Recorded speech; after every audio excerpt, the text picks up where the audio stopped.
Hey guys, let's get more news about Warriors, but first, don't forget to subscribe and leave your like. Steph Curry on Klay not allowing narratives to control his peace of mind. Per usual, a lot of different storylines, which makes basketball great, but I prefer to relate the Warriors' process to anyone's daily life, too, so I'll highlight Klay Thompson. Honestly, the best way to deal with all the survival instinct situations of life is to get out of that mode, find self-love, and have it be so big that, as Steph Curry said on the podium, you don't allow narratives to control your peace of mind. I still do think Klay has a ways to go. After all, he became great because of his ability to shoot himself out of narratives, in a supremely high competitive environment. But, baby steps. I'm still just trying to stay loose on the sideline, be myself and just play with a free mind and, yeah, just be myself when my number's called. Klay Thompson. And somewhat related with Steph, great to see him sort of mini-meditating on the bench, although he didn't delve too much into it and people on our livestream joked that it didn't work because the team ended up losing plus Curry didn't have the best numbers. Those are all just moments to collect yourself. I'm on the bench for a short time.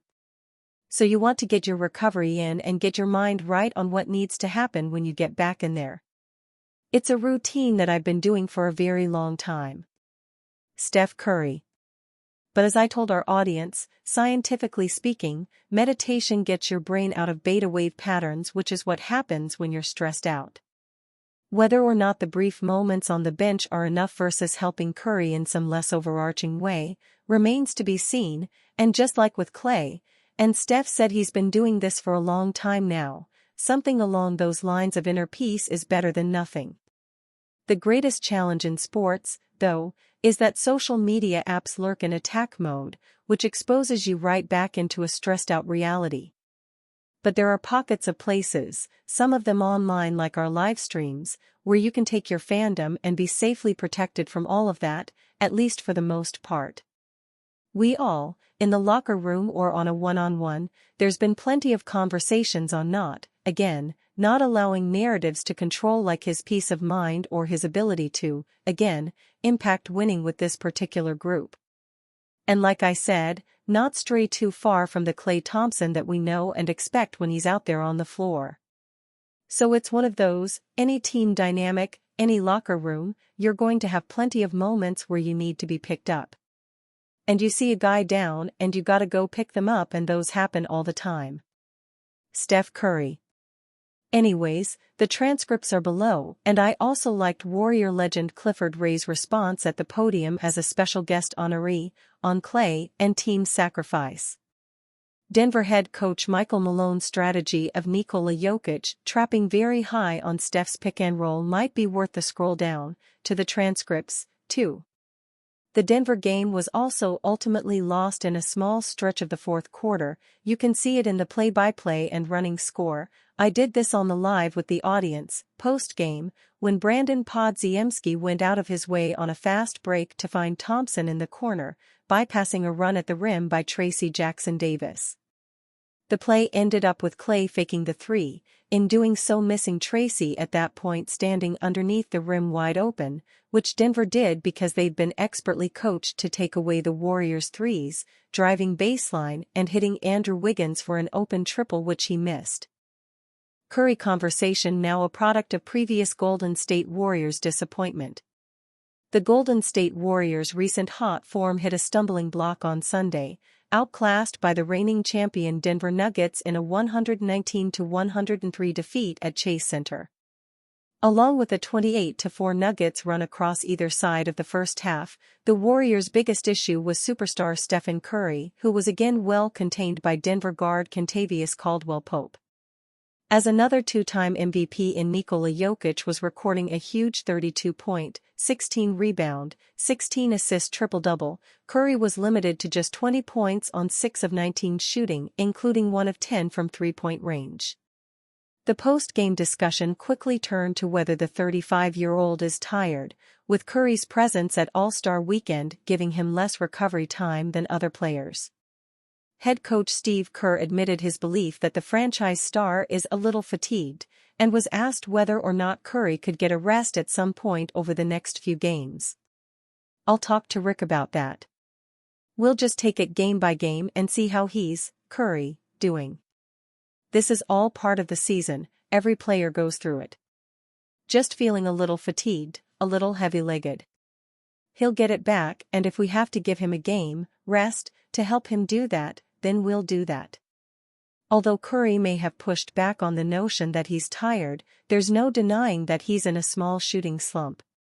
He had just 16 points on 4 of 14 shooting before the All-Star break in Utah, and while he provided his usual production against the Lakers on Thursday, he's had a combined 35 points on 11 of 33 shooting over the last 2 games.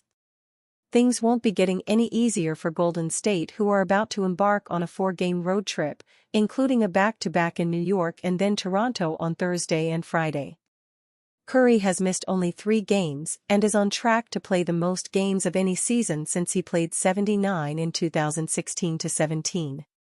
Curry may be in need of a rest at some point in the coming weeks, but the Warriors remain in a position where they can't particularly afford to be without their best player. The loss to Denver put Golden State back to 10th in the West, and they remain 4 games behind the 5th, 6th and 7th seed teams in the conference. This predicament is a product of the Warriors' disappointing first half of the season, forcing them to play catch-up simply to make the playoffs.